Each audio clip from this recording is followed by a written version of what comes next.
Hello, in front of me I have Samsung Galaxy A11 and I'm gonna show you how to hard reset this device by using these system settings.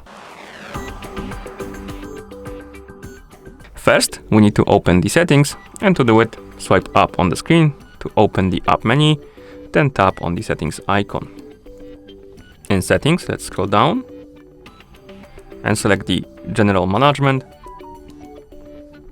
Here tap on reset, then tap on factory data reset. Now let's tap on reset button. And finally let's tap on delete all to confirm and start the resetting process.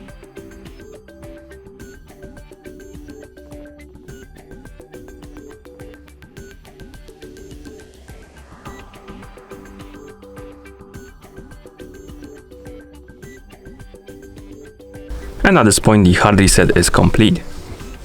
Thank you for watching. If you found this video helpful, please consider subscribing to our channel and leaving the like on the video.